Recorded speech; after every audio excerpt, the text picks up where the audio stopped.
درمیان میں علی میاں ایک بات یاد آ رہی ہے، توجہ میری طرف رکھیں، یہ فونوں میں بڑا مسئلہ ہے، میسج آتے رہتے ہیں الٹے سیدھے، توجہ میری طرف رکھیں۔ یہ جناب نہیں معلوم مجھے، اچھا تو میں جملہ کہہ رہا ہوں، میں نے بھی فون بند کیا ہوا ہے ورنہ میں بھی کھول سکتا ہوں، توجہ میری طرف رکھیں کہ جناب حضرت ابراہیم علیہ السلام کے پاس میدان بھی تو تھے، اللہ نے حکم دیا پہاڑوں پر بکھیر دو۔ درمیان میں ایک بات یاد آ رہی ہے، یتیم شام کے پاس ایک شخص آیا، کیا کہنے ہیں، جو فضائل سننے کے عادی ہیں، فرماؤ یا نانا عقیل میں توجہ ہے، ناراض ہو گئی۔ یتیم شام کے پاس کیا کہنے ہیں بھائی بابا، یتیم شام کے پاس ایک شخص آیا، کسی بادشاہ کا ایلچی، اور آگے کہنے لگا کہ میرے بادشاہ نے ایک سوال کیا ہے، اگر آپ اس کا جواب دے دیں تو مہربانی ہوگی اور ہم آپ کو مان بھی لیں گے، جزیہ بھی دیں گے۔ کا کیا سوال ہے؟ کا سوال یہ ہے کہ ایک شخص نے مرنے سے پہلے وصیت کی کہ اگر میں مر جاؤں تو میری جائیداد کا ایک جز غریبوں میں بانٹ دینا اور باقی ورثوں میں بانٹ دینا۔ تو اب سوال یہ ہے کہ وہ تو مر گیا، اس کی جائیداد کا جز کیسے نکالیں؟ اگر وہ کہتا 25%، 50%، ثلث، نصف، تو وہ مروجہ تک طریقہ کار کے مطابق نکال لیا جاتا، لیکن جز کیسے نکالیں؟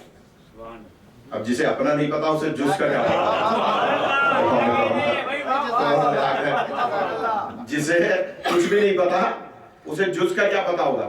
مروان نے کہا کہ بھائی اس کو تو ٹھہرا دو مہمان خانے میں اور کسی کو بھیجو تیز رفتار گھوڑے سوار کو مدینے، اور جو حقیقی وارث قرآن ہے اس سے سوال کرو۔ لہذا آیا میں مختصر کر رہا ہوں، یہ کسی موضوع میں پڑھ چکا ہوں، اس لیے میں دیکھ رہا ہوں بعض لوگوں کے چہرے متغیر، کہ وہ گیا ایلچی، اور جانے کے بعد مولا کی خدمت میں اور کہا کہ یہ بتائیے کہ کسی کی جائیداد کا جز کیسے نکالا جائے گا؟ تو امام نے فرمایا کہ اس کی جائیداد کو 10 حصوں میں تقسیم کرو، ایک حصہ غریبوں میں بانٹ دو، 9 ورثوں میں بانٹ دو، جز نکل جائے گا۔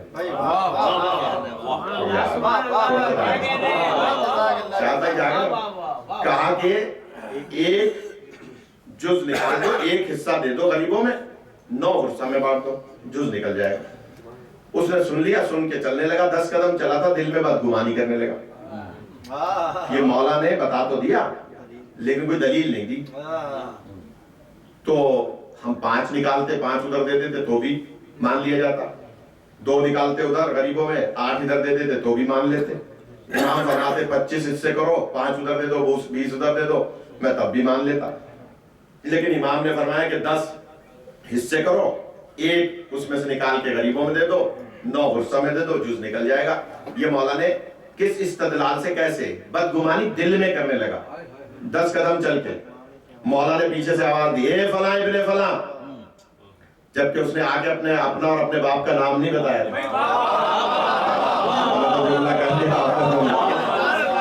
اس نے اپنا یا اپنے باپ کا نام نہیں بتایا تھا، ڈائریکٹ مسئلہ پوچھا تھا۔ تو اس نے دل میں سوچا، اب میں جملہ کہہ رہا ہوں، یہ کتاب میں نہیں ہے، فکری جملہ ہے، اس نے دل میں سوچا ہوگا کہ اگر میرا نام لے لیتے تو ٹھیک تھا، میرے باپ کا بھی نام لیا، اور اگر باپ کا غلط نام لیتے تو فوراً چونکتا کہ غلط نام کیسے لیا۔ اس کا مطلب یہ ہے کہ امام اصلی حسب کو بھی جانتے ہیں اور نسب کو بھی جانتے ہیں، لہذا امام نے خود کا بھی نام لیا، اس کے باپ کا بھی نام لیا۔ تو حیرت میں کہنے لگا کہ سب سے پہلے تو معافی چاہتا ہوں، آپ کو میں نے آ کر مسئلہ پوچھا تھا، آپ کو نہ نام بتایا تھا نہ باپ کا نام بتایا تھا، آپ نے میرا بھی نام لیا، میرے بابا کا بھی نام لیا، لہذا اب مجھے دلیل تو پوچھنے کی ضرورت نہیں ہے، اس مسئلے میں دلیل پوچھنے کی تو ضرورت نہیں ہے، لیکن اگر یتیم شام نے پوچھ لیا تو اسے کیا دلیل دوں گا؟ آپ نے تو فرما دیا کہ 1 ادھر دے دو، 9 ادھر دے دو، اگر بادشاہ نے پوچھا تو اسے کیا دلیل دوں گا؟ تو امام فرماتے ہیں سنو، جب حضرت ابراہیم علیہ السلام نے پرندوں کے گوشت کو مخلوط کر دیا تو آواز قدرت آئی کہ ان کے گوشت کو 10 حصوں میں تقسیم کر کے پہاڑ پر بکھیر دو، اور پھر ایک پرندے کی چونچ کو پکڑو اور پھر ایک جز کو آواز دو۔ امام فرما رہے ہیں کہ اللہ نے حکم دیا کہ ایک جز کو آواز دو، یعنی جب کبھی کسی کا بھی جز نکالا جاتا ہے تو پہلے 10 حصوں میں تقسیم کیا جاتا ہے۔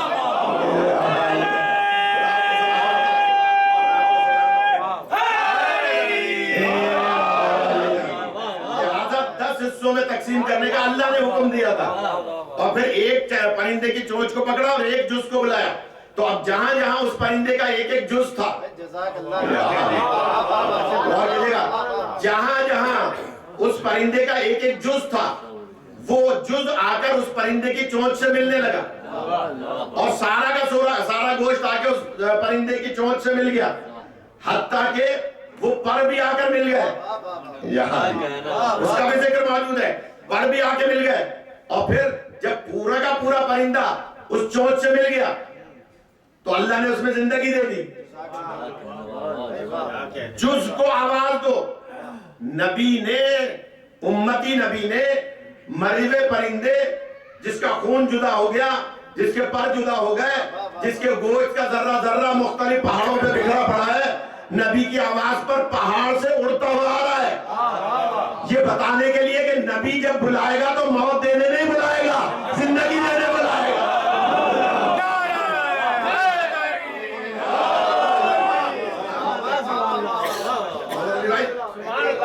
جب نبی بلائیں گے تو زندگی دینے کے لیے بلائیں گے، موت دینے کے لیے نہیں۔ لہذا پرندہ آ کر مل گیا۔ اب آواز کس نے دی تھی؟ حضرت ابراہیم علیہ السلام۔ حضرت ابراہیم علیہ السلام معصوم نبی ہیں، زندگی اللہ ہی دیتا ہے لیکن زبان کا معصوم ہونا ضروری ہے۔ زندگی اللہ ہی دیتا ہے۔ ملک فرشتے کو کیا کہیں گے؟ معصوم ہے نا، تو زندگی معصوم دے رہا ہے نا، فرشتہ زندگی دے رہا ہے، روح پھونک رہا ہے۔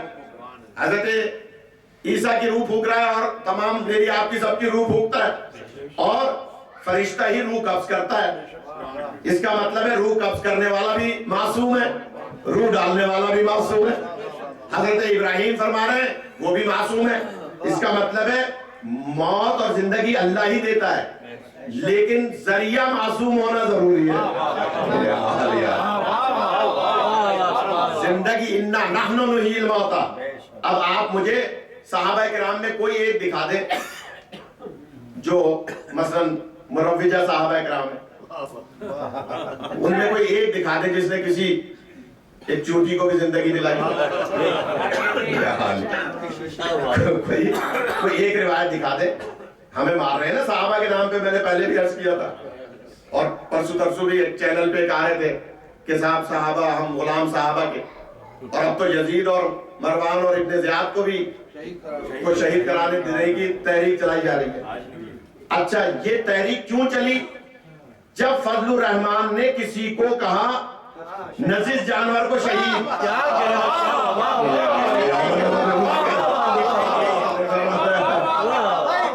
جب فضل الرحمان نے نجس جانور کو شہید کہا تو وہ سارے نجس نکالنے لگے۔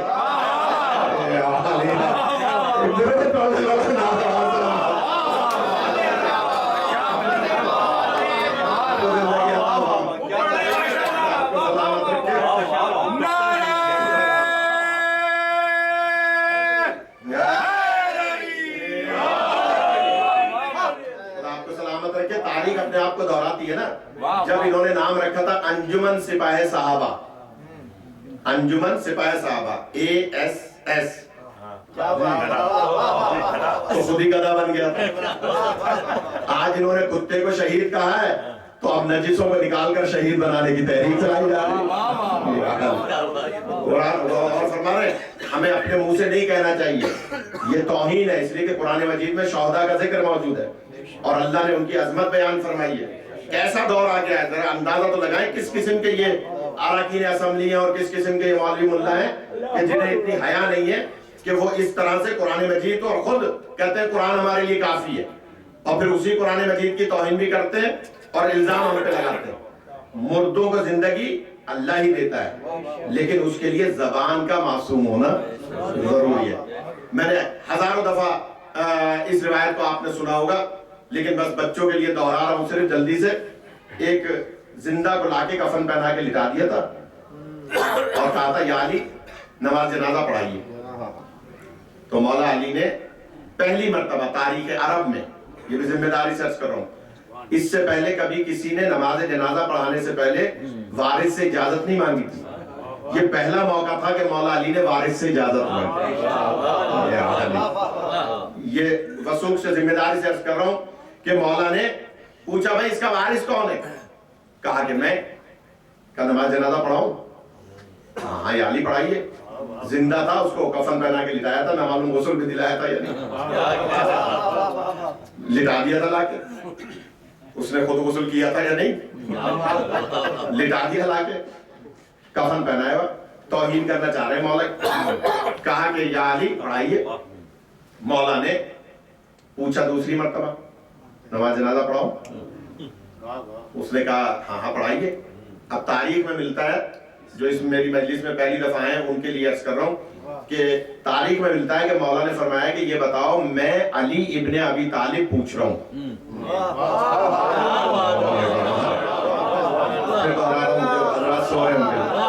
میں علی ابن ابی طالب پوچھ رہا ہوں نماز جنازہ پڑھاؤں؟ یہ مولا نے اپنے بابا کا نام کیوں لیا؟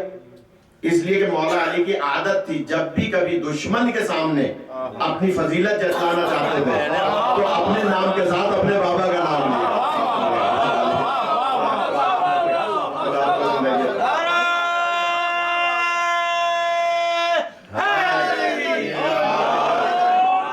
اپنے نام کے ساتھ اپنے بابا کا نام لیا کرتے تھے جب بھی کبھی دشمن کے سامنے اپنی فضیلت جتلاتے تھے۔ اچھا اس میں بھی راز کیا تھا؟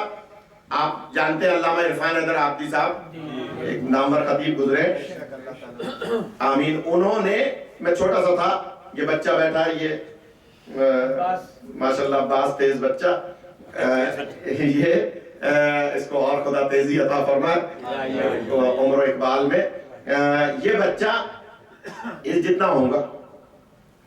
تو علامہ نے پڑھا وہاں خیرپور میں کہ مولا علی آخر کیوں اپنے نام کے ساتھ کافر کے سامنے، مشرک کے سامنے، کسی اپنے سامنے والے منافق کے سامنے اپنے بابا کا نام کیوں لیتے تھے فضیلت جتلاتے ہوئے؟ وہ فرماتے ہیں اس لیے کہ عرب کی عادت تھی کہ وہ ہر کسی کے آبا و اجداد پہ نگاہ رکھتے تھے، اور اگر کسی بندے میں کوئی عیب ہوتا تھا تو اس عیب کو ظاہر کر دیتے تھے۔ اس مقابلے میں عیب کو ظاہر کر دیتے تھے۔ اگر کوئی کانا گزرا ہوتا تھا دادا تو پوتے کو بھی کانا کہتے تھے، فلاں کا پوتا۔ اگر کوئی عیبدار گزرا ہوتا تھا تو اس کے پوتے کو بھی عیبدار کہتے تھے۔ کیوں کہتے تھے؟ ان کی عادت تھی، جہالت کی عادت تھی۔ مولا علی نباز عرب تھے، اردو جو سمجھ رہے ہیں، مولا علی نباز عرب تھے، ان کی نفس سے واقف تھے، لہذا جب کبھی دشمن سامنے آتا تھا تو اپنے بابا کا نام لیتے تھے، اس لیے کہ اگر مولا علی کے بابا کافر ہوتے تو اس سے بڑا کوئی عیب نہیں تھا۔ کوئی تو کافر یہ کہتا کس کا نام لے رہے ہو، تو میری طرح کے کافر تھے۔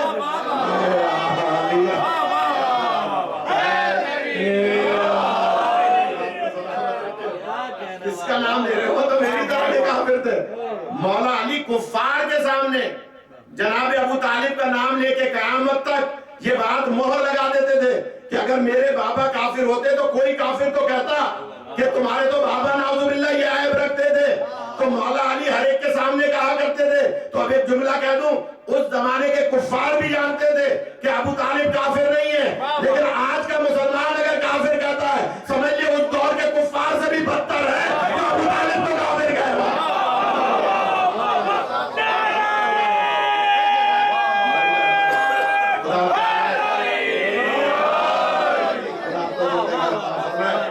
یہی حق ہوتا ہے فضائل سننے کا۔ یقیناً ہمارے سلیم صاحب کی روح یہاں موجود ہے کیونکہ وہ یہاں کے خدمتگار تھے، یقیناً ان کی روح موجود ہے کہ جناب علی علیہ السلام فرماتے ہیں نماز جنازہ پڑھاؤں؟ کہا کہ ہاں یہ علی پڑھائیے. میں کہہ رہا ہوں علی ابن ابی طالب, ہاں یہ علی پڑھائیے. اب مولا نے نیت کی, نماز جنازہ پڑھتا ہوں حاضر میت پر. اچھا یہ صرف 3-4 آدمیوں نے دعوت دی, لہذا بیچ میں مجھے ایک دلیل دینی پڑی. غور فرمائیے گا. اور وہ دلیل یہ ہے کہ ہر وہ چیز جو پہلے خلق ہوتی ہے اس سے بعد میں خلق ہونے والا متاثر ہوتا ہے. ابھی محمد علی بھائی نے مرثیہ پڑھا, آپ رو رہے تھے. کیوں رو رہے تھے؟ کوئی آنکھوں میں پانی کا ذخیرہ ہے؟ نہیں. ٹھیس پہنچی, آنکھوں میں آنسو آ گئے. ایسا ہے نا.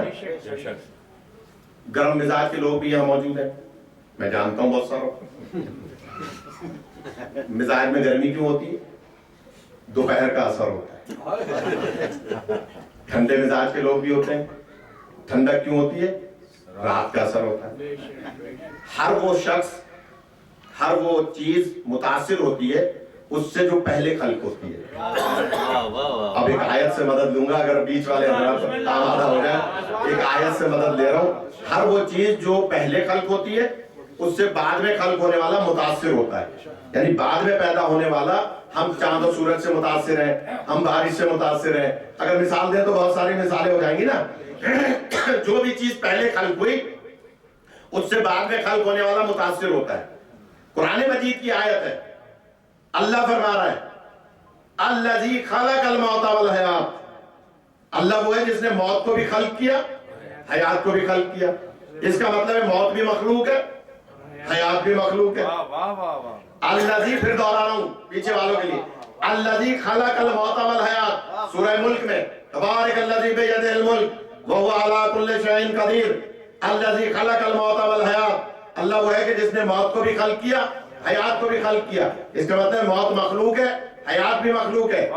اور پھر حدیث کیا کہہ رہی ہے؟ اول ما خلق اللہ نوری. اللہ نے سب سے پہلے میرا نور خلق کیا. اس کا مطلب ہے موت بعد میں بنی ہے, نبی پہلے بنے ہیں. لے جانا چاہ رہا ہوں, دلیل دے رہا ہوں اپنی بات کی.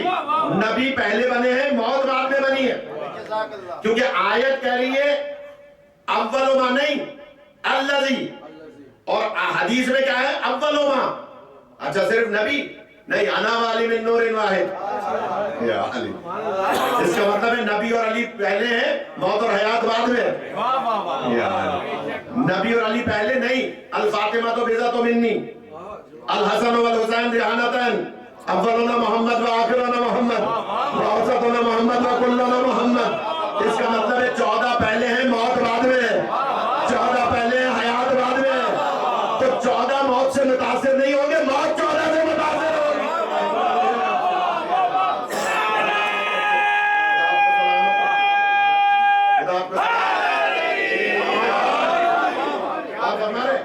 موت سے 14 متاثر نہیں ہوں گے, اس لیے کہ موت بنی ہی بعد میں.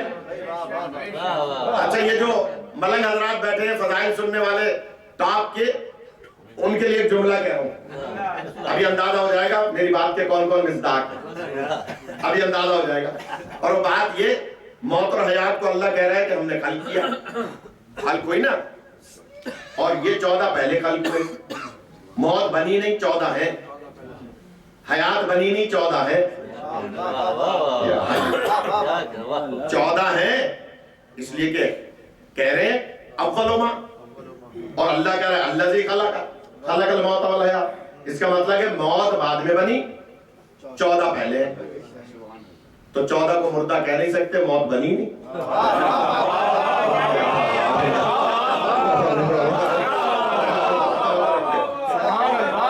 14 کو مردہ کہہ نہیں سکتے, اس لیے کہ موت ابھی بنی نہیں ہے. اچھا زندہ بھی نہیں کہہ سکتے, یار زندگی ابھی خلق ہی نہیں ہوئی. جاگ رہے ہیں عابد بھائی؟ موت ابھی بنی نہیں, زندگی ابھی بنی نہیں, اور ہیں صحیح. یا علی تو باریک سی بات ہے, اگر مجھ پہ کوئی غلو کا فتویٰ نہ لگائے. 14 ابھی موت اور حیات ابھی بنی نہیں, 14 موجود ہے. تو کس حیثیت میں؟ موت بنی نہیں, زندگی بنی نہیں. اس کا مطلب ہے کس حیثیت میں ہے؟